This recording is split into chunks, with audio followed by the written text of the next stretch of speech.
Vikram Mansharamani, welcome to the show. Thanks for having me, Brett. Thrilled to be with you. Well, you just came out with a new book called Think for Yourself, Restoring Common Sense in an Age of Experts in Artificial Intelligence. And in this book, you're making the case in the past few decades, lay people, like just regular folks, have been increasingly outsourcing their thinking to experts and even technology. And I'm sure we'll dig into some examples, deep, but just off the top, sort of give us a big picture view. What are some examples that you've seen where you see people just outsourcing their thinking to experts in technology? Sure. So, Brett, I think it starts off with the idea that we're drowning in information and data. And then the result has been more and more decisions are being put in front of us to be made. And so we have too many choices. And we think because there are more choices, that there is a perfect answer, that there's an optimal decision to be made. We also know we can't make that by ourselves, that we don't have enough information to do so. Or frankly, we have too much information and we need some help. So we turn to expertise. And expertise can be embodied in the form of technology, human beings, i.e. experts, or even checklists and rules. And so just think about the GPS device that many of us use when we navigate our way around town. A lot of us have stopped thinking about maps. We don't actually know sometimes where we are, but we'll listen to this little voice that tells us, make a left up here in 300 yards, stay in the right lane, merge left, etc. So that's a great example where we've stopped thinking about the dynamics of geography and our path within it, and we've resulted in just outsourcing our thinking to the GPS device. Well, another example of outsourcing our thinking to technology is, algorithms, right? You go to Amazon and instead of thinking, do I really like this book? You just rely on the algorithms that Amazon says, yeah, you're going to like this book. So shut up and buy the book. That's right. Think about it. You used to go to a bookstore, at least I used to. I don't know how old the listeners are, but I used to go to bookstores where I would browse the shelves. I went looking for a topic, possibly a specific book, and I would find adjacent titles, other things. And it was this somewhat unorganized, albeit fortuitous search process that often was fortuitous. Nowadays, you end up in these little echo chambers. You expressed interest in a book on baseball strategy. Amazon's going to recommend a lot of baseball strategy books to you over time. And they're going to get more and more specific because that's more and more likely based on your revealed preference of having purchased that book or that topic. And so, I think that those algorithms are conscientiously managing where we pay attention. And what sorts of problems can pop up when we over-rely on experts in technology? Well, think about it this way. Experts in technologies live in silos. And we live in the real world where there's a context outside of those silos. But when you rely only on the siloed information, you're not seeing the big picture. You're not seeing the context. And so what you get is information that's optimized in a particular domain, but may not be optimized for you or your overall context. So I think the biggest problem is the silo effect, if you will. And when did you start noticing this outsourcing of thinking was starting to cause problems? Well, it really has to do with my first book, Brett. My first book was about financial bubbles. What I realized was economists and those that were very narrow and focused, i.e. those who were deep and specialized, sometimes missed what was deemed very obvious to the layperson. And what I realized was actually a multi-lens, multidisciplinary view could help you identify dynamics that a single perspective might miss. And so what I realized was actually every perspective was limited, biased, and incomplete. Combine that with the fact that we often outsource to people who have really deep focus and expertise. And what you realize is you're outsourcing your thinking to incomplete perspectives. So why do that? Or if you're going to do that, maybe consult multiple perspectives. So, we can triangulate by discussing your insights with that of an insight from another expert, with another expert, with another expert, and really triangulate to get some sense of what the problem really is about. So you mentioned earlier, one of the reasons why we started to rely more on experts is that we're just flooded, inundated with information. There's so many choices. But not only that, I think everyone's experienced information overload, which is why they go to Google and they look for, they Google like best whatever for my kid. We'll talk about optimization here in a bit. But besides being flooded with information, things have gotten more complex. Like the information we have to work with is much more complex. What does that look like? I mean, let's flesh that out for us a little bit. Like, what does the increasing complexity look like, and how is it pushing us more towards towards experts in technology? Yeah. So I think there's a little nuance here, Brett, that I'd love to make sure I clarify for the listeners. And that has to do with the terminology. And so let me first describe what I think are a couple of different types of problems and environments that we may be facing. The first is a simple environment or a simple problem, and that's one where there is a clear cause and effect. This is a problem that could be solved with automation very quickly, software, a spreadsheet. Think about how to calculate the interest on a credit card balance. There's a spreadsheet. It says, all right, here's your average balance, here's the interest rate, there's your interest payment. Alternatively, you can get to something that I would call complicated. Complicated environments or problems are ones where there is, in fact, a clear cause and effect, that it takes an expert to help you identify that because it's layered in multiple different causes and different effects. So think about the fact that your car didn't start this morning. Maybe you were more, astute on this matter than I would be, but I would likely seek assistance, especially as these cars have become more technologically sophisticated. Is it the starter? Is it the alternator? Is it the ignition? Is it the battery? Is it there? What is the problem? I don't know. There is a problem. It didn't start. It takes an expert mechanic, someone who understands and can disentangle all those causes and effects to get to it. This is the domain, what I call complicated, that experts really thrive within. The minute you cross the threshold from complicated into complex, what we have are emergent phenomenon. This is where causes and effects are not clearly linked or identifiable. And it's because there's just too many moving parts. This is the domain of social dynamics, right? When you have lots of individuals thinking for lots of reasons, different thoughts, and interacting to produce behaviors that emerge. So it's an emergent phenomenon. It's in this domain that our instincts are to lead us towards experts who promise us salvation, who can solve these problems.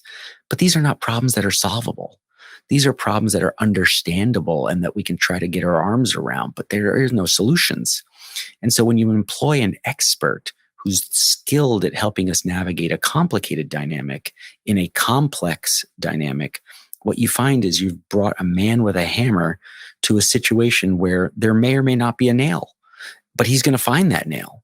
And so that's the domain of complexity where I would suggest it really does make sense to use multiple experts or multiple perspectives to really get your arms around the type of problem you're facing. Well, the example of how an expert, even though they're an expert and they're very knowledgeable about the area, they still can't solve the problem of complexity. I mean, this is your domain, financial advisors. You talk about that. But basically, the track record for financial advisors isn't great. Yeah, look, I think the financial advice community, it's hard to really gauge whether it's great or not, right? Because even the assumption that financial advice has been suboptimal usually is based against some optimization logic of, oh, we want to have the maximum blank.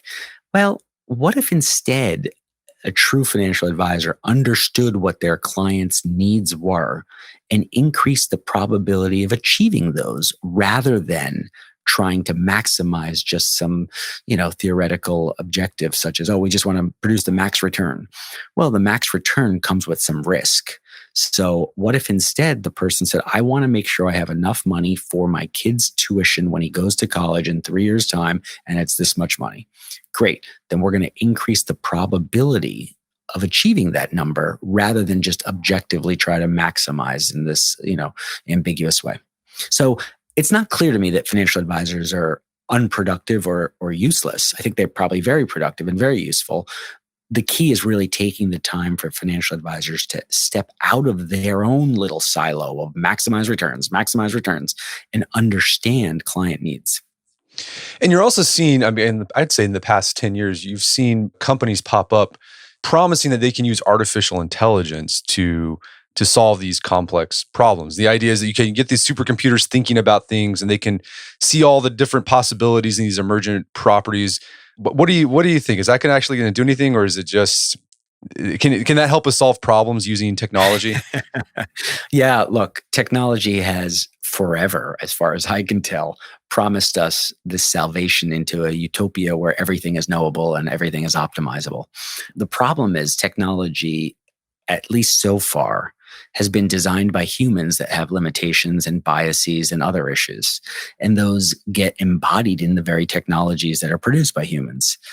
So when you get to the domain of artificial intelligence or machine learning, where they are trying to learn from themselves, the possibilities really could be endless, but they're not anywhere near. The concept of artificial general intelligence, a computer or software that can actually think and understand common sense dynamics, doesn't seem anywhere imminent, to me at least.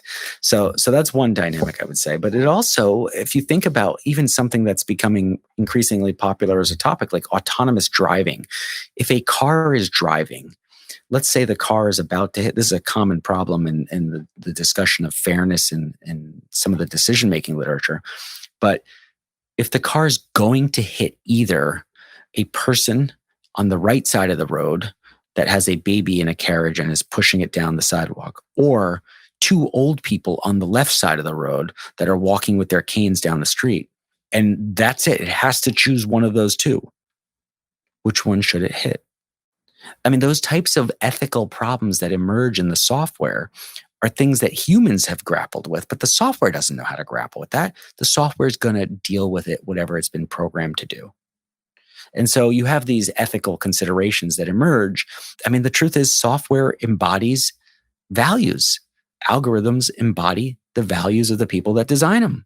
And so there you go. That's the problem. That's the problem. All right. So besides increasing information, besides increasing complexity, you said another reason that we're starting to turn more towards experts to help us solve our problems is this desire to optimize everything. What does that look like? And why do you think we're trying to be the best at everything? Yeah. Well, look, I mean, think about, I'll give you a great example that I did mention in the book, which is my wife and I would sit down after a long week and we'll plop ourselves down on the couch and we'll say, all right, let's just watch something. And, maybe she's had a week where she's in the mood at this point for an action movie. Maybe I was thinking more, you know what, it was really like a heavy week. I want a comedy. We're convinced because there's, I don't know, 1 million movies on demand available between Xfinity, Hulu, Netflix. I mean, you go down Apple TV, what have you, Amazon Prime. I mean, there's got to be a movie that can thread that needle perfectly, right? There's got to be. You think so? There's so many movies. Why wouldn't there be? Of course there is. And our mood is perfectly suited to that exact movie. And so, but finding it is a non-trivial task. And the truth is we probably won't. And so what ends up happening is we think because there are so many choices out there in the world that we get effectively paralyzed because we know that an optimal perfect decision probably exists, but we can't find it. How do we find that movie? How do I know? I mean, oh my God, you would think I'd have to consult Rotten Tomato. I'd have to consult different movie critics. I'd have to find this. I'd have to find the genres. Look, the stakes are not high enough to do all that, but we're left with this low-grade anxiety. And the result is we're probably going to be unsatisfied because of all that choice. And so rather than sort of empowering us that having all this choice and we can find whatever we want, we end up with this low-grade regret. Ah, God, that movie wasn't perfect. There was probably something better. It's this fear of missing out on the perfect choice. So we often hear about this FOMO in a lot of walks of life, but the fear of missing out on the perfect choice exists in many domains. And so the result is, well, let me go with the algorithm suggestion. Netflix thinks based on my prior watching that I'll like this. Let me try it, right? Or, based on these decisions I've made in the past, the expert believes, my financial advisor thinks that I'm very risk averse. They're not going to put me in Zoom stock because it's volatile, even though it went up. Oh, God, it was volatile, what have you. And so the fear of missing out on that perfect decision that is elusively promised constantly by the explosion in choice and opportunities really leaves us with this tendency to run headlong into the arms of experts and technologies.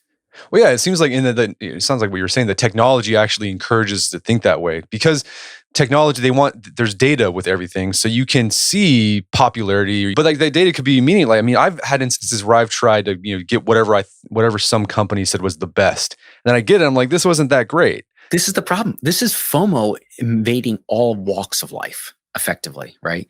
I mean, think of it this way. I went and I got to get a drink at Starbucks, and I was kind of feeling like a coconut milk latte, but they had this picture up there that says real popular. The app suggested that, dollars off if I get this other drink, this mocha something. I'm trying to manage my calories. I'm worried about fat. I'm trying to optimize, the caffeine to carb ratio, some weird thing that someone somewhere said is important. And so I get it, and yeah, it's okay. But there was a perfection promised at one point. And by the way, this goes right headlong in conflict with economic thinking. Economic thinking has often said more choice is always better. It can't be worse, right? I can ask you, Brett, do you like an apple or an orange? You say, I like an apple. Say, great. Do you like an apple, an orange, or a pear? Well, now you either like the pear or you can still like the apple, right? The orange is never going to be better. What we find with humans is say apple or orange or pear, and then you introduce a banana, and they say, I like the orange. You say, wait, hold on a second. Why did you like the orange now? You'd like the apple more than the orange. The apple's still there. Now I introduce a banana, and now you like the orange? What happened? Well, it turns out choice is confusing. And we drown in these sort of decisions. We get paralyzed. I mean, you hear about analysis paralysis. It's choice paralysis. There's been wonderful research that shows after a certain point, more options actually paralyze rather than empower.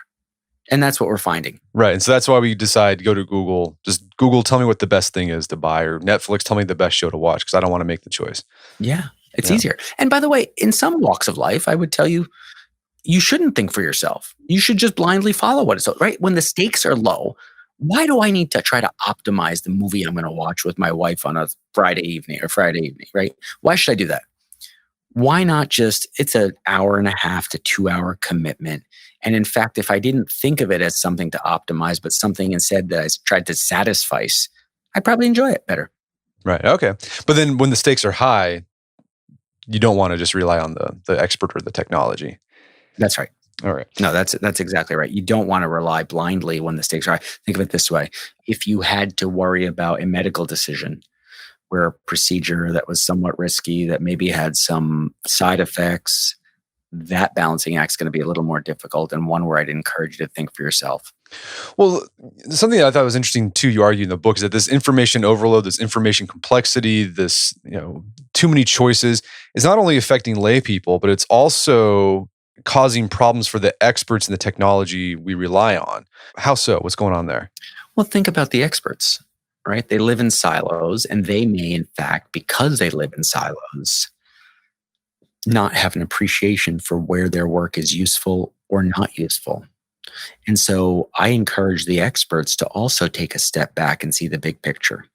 One example I've used in the book, and I often talk about, is imagine, Brett, if you went to your cardiologist and she says to you, look, you're doing great. Your health is fabulous. However, I'm noticing your cholesterol levels rise a little bit. It's a little concerning. What I really want to do is put you on a statin to lower your cholesterol levels. By the way, don't worry about it. Statins are completely safe and proven to work. I myself, as a cardiologist, take a statin. Most of my medical school peers are on statins. In fact, every doctor in this practice is taking a statin. We really recommend you take a statin. It works. And so you go ahead and take a statin.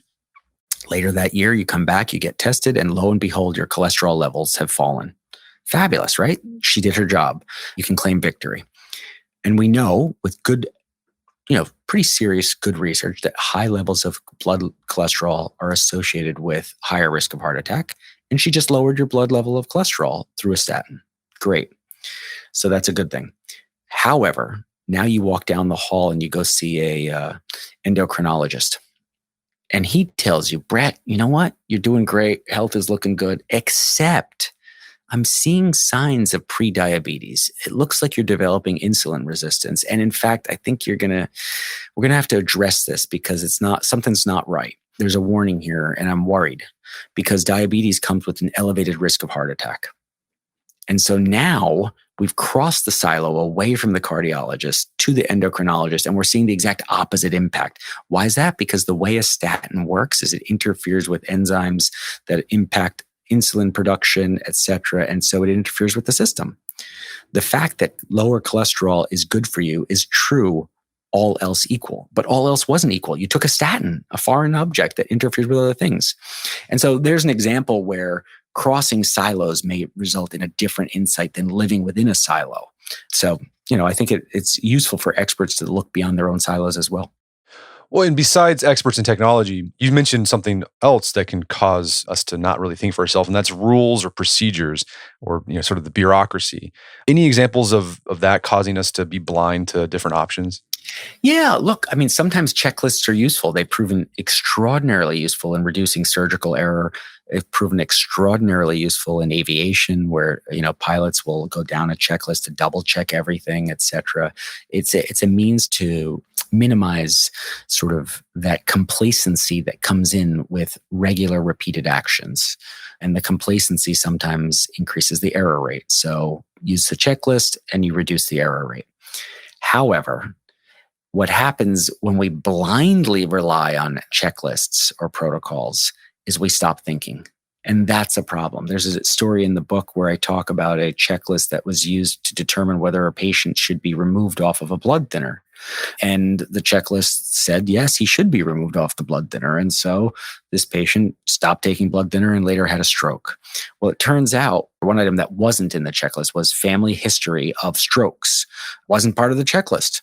And so this doctor took him off the blood thinner, saying, the checklist thought no reason to stay on the blood thinner.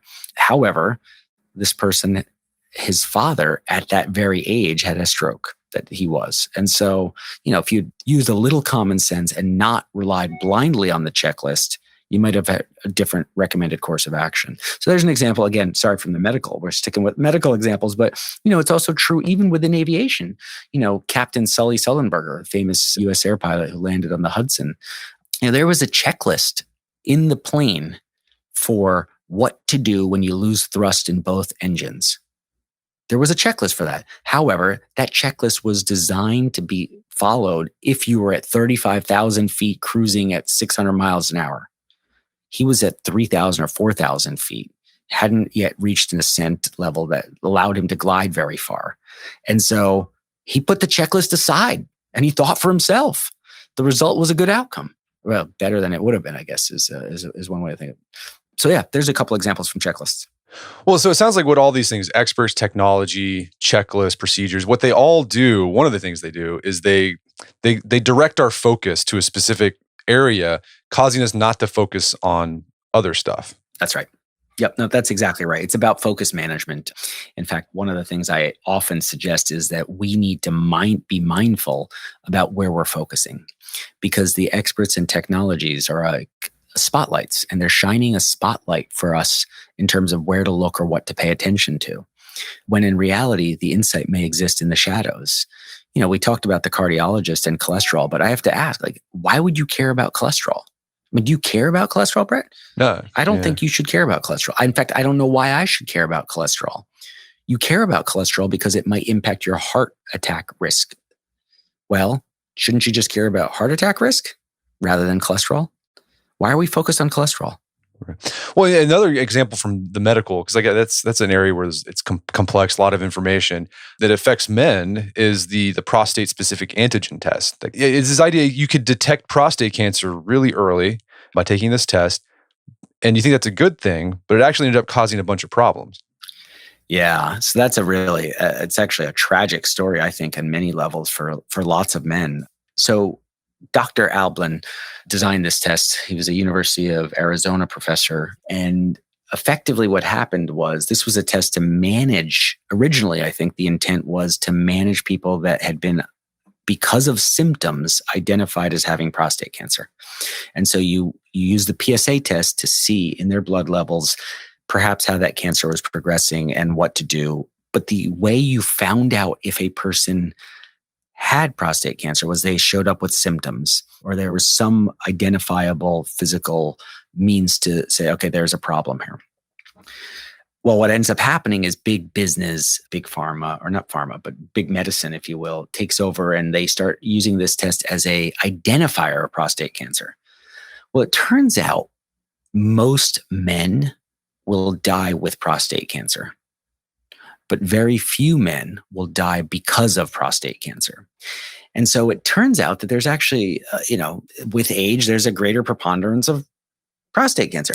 So the PSA test gets hijacked. And so there's more people starting to rely on the PSA test as a screening tool rather than a management tool. And so suddenly this becomes the focus. Urologists around the country, around the world start saying, let's get a PSA test score to see whether there's a tendency or an issue of potential prostate cancer. And then they end up looking more. And then when they look more, they find more. And when they find more, they treat more. And the result was, at one point, Dr. Ablin, who designed the test, the scientist who came up with it, ended up writing a New York Times op-ed. It was the most read New York Times op-ed that year that said something that was called the Great Prostate Mistake or something like that, where he said, listen, I'm sorry. This test was not designed for use in this way. The result is millions of men have undergone treatments for an issue that may never have bothered them, an issue that may never have actually produced any identifiable impact on their life.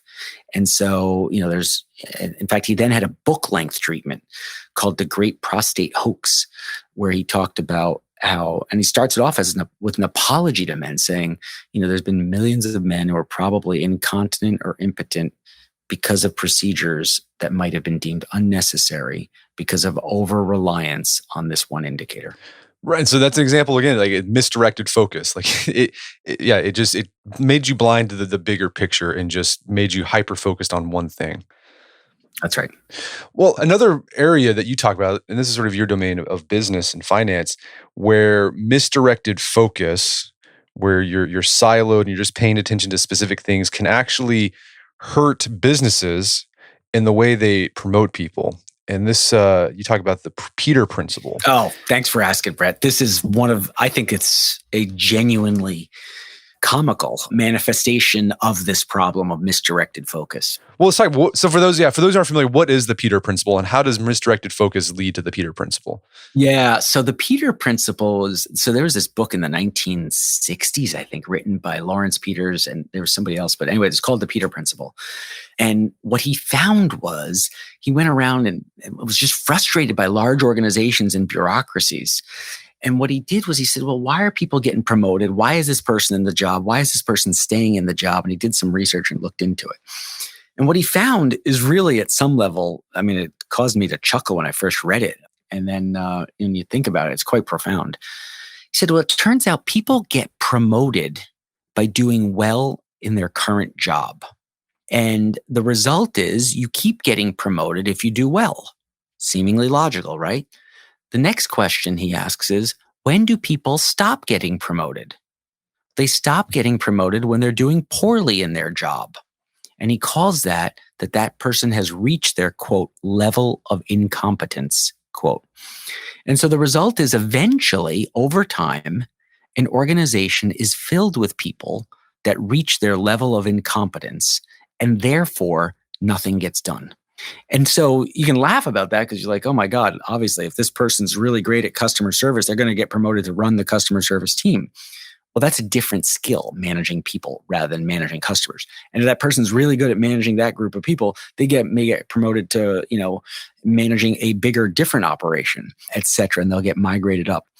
And so the misdirected focus that I highlight is the Peter principle suggests that people get promoted by how they're doing in their current job, when in fact you should really look to promote them based on how they might do in their next job, not the job they're in.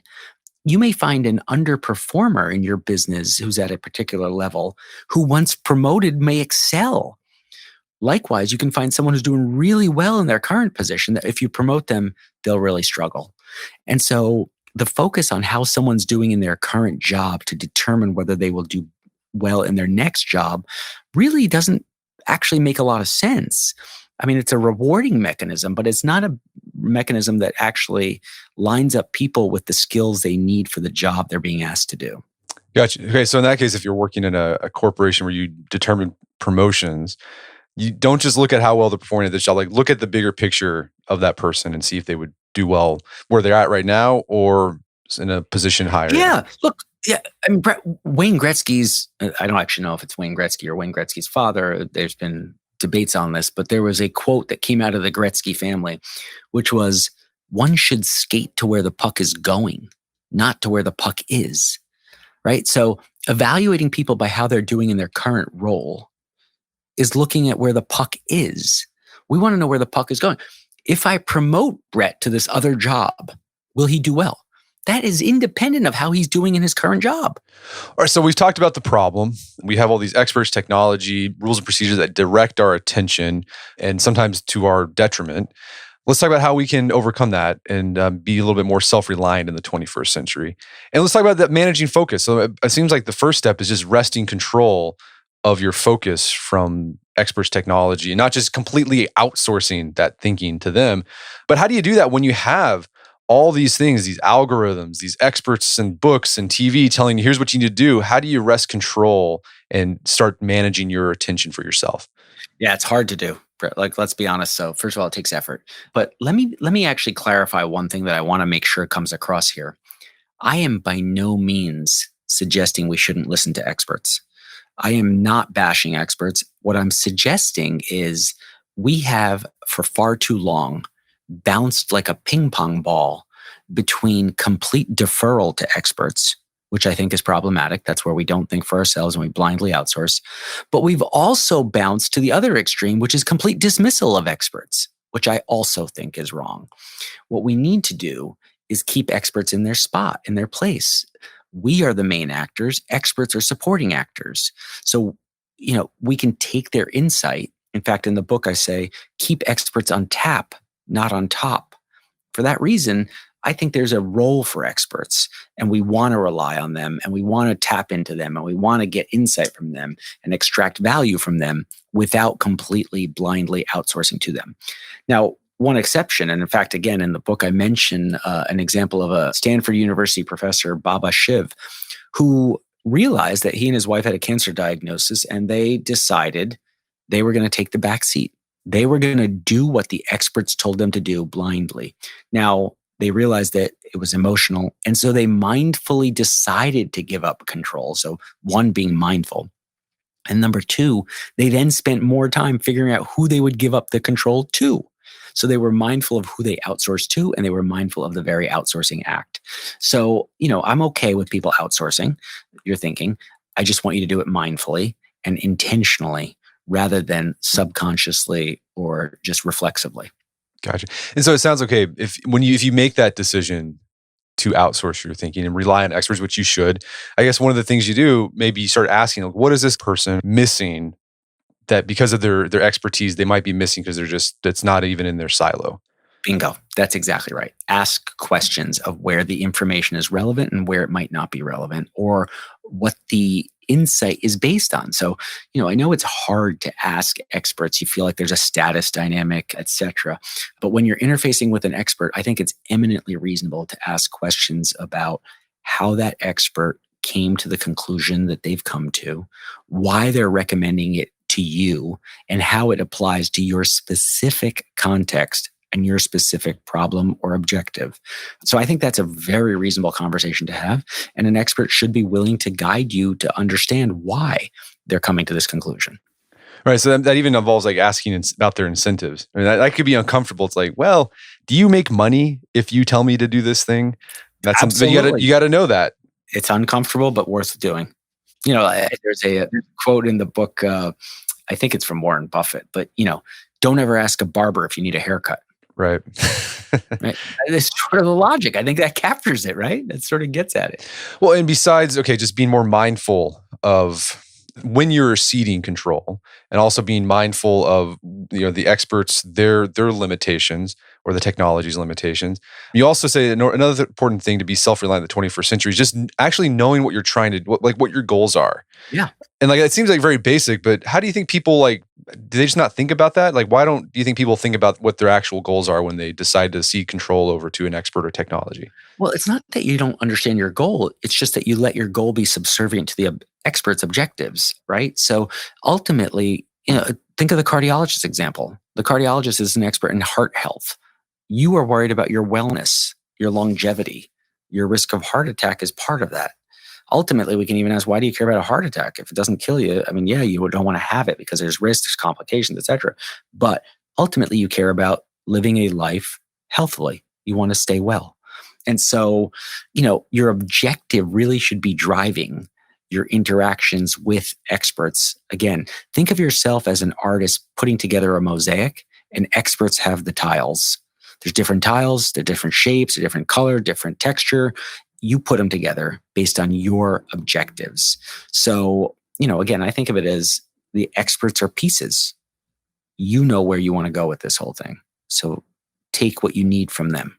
It also sounds like too, as you're working with an expert, you have to look at results. And if the results, you're not getting the results you wanted or desired, well, then you got to change course and maybe find another expert or do something else. Yeah, or interface with them. I mean, look, I'm not suggesting experts are bad. Maybe they don't understand your objectives. Maybe there hasn't been a clarity of communication. Right. That's a good point. A lot of people, he might be working on different assumptions than you are. And so another tactic you recommend is just, you mentioned this earlier, just triangulate. Instead of just relying on one, get a second or third, sometimes fourth opinion. Yeah. And don't hesitate to cross silos in those opinions that you seek. Right. So, I'll give you an example. Well, in fact, we talked about a cardiologist. So when you go to your cardiologist, she tells you to take a statin. Why not ask your endocrinologist what they think about you taking a statin? The obvious assumption is, well, that's not their domain. That's not their silo. That's not their area of expertise. Why would I ask them? Well, because it might interact with them in some way. They may have a unique insight or perspective on this. Oh, actually, Brett, we've seen people who take statins. It turns out they have an elevated risk of diabetes. Whoa, really? I don't want that. Okay, let me re-engage with the cardiologist with this insight. So part of the triangulation logic is an acceptance and admission that every perspective is biased, limited, and incomplete. So don't just rely on one. And that's really what I mean when I say triangulate, which is, in the domain of financial bubbles, where I've spent some time thinking and writing, an economic perspective leads you to one insight, but a psychological perspective may lead you to another. When you add into it a political perspective, a credit perspective, a herd behavior, or even, what you find is that, a cultural perspective, you get a different view than you would through any one particular lens. And it reminds me of this, I don't know if it's a parable, but there's an often quoted story of the 6 blind men that stumble upon an elephant, right? So the one man, grabs the leg and he says, oh, this is a tree trunk. It's definitely a tree that we've stumbled upon. Another one grabs the tail and says, whoa, hold on a second. What we have here is a snake. And it's only through the integration of multiple perspectives that the group would be able to determine that they are in fact encountering an elephant. And it's the same way with a large portion of the uncertainty we face in our lives, whether it's in medical, financial, or other domains, is that it really requires integration of multiple perspectives to get our arms around what we're facing, the problems, and even the potential solutions. Well, it sounds like too, besides getting a breadth of opinions from different experts, being self-reliant in the 21st century and knowing how to handle expert knowledge requires the person, you yourself, to develop a breadth of knowledge. Like we read widely, have multiple perspectives. Yeah, look, I think breadth is really important at the individual level so that you can understand the limitations and boundaries of the silos in which experts and specialists live. And so reading widely, yes, is important, but it's also just developing an awareness. And these are simple things that can be done to give you that awareness.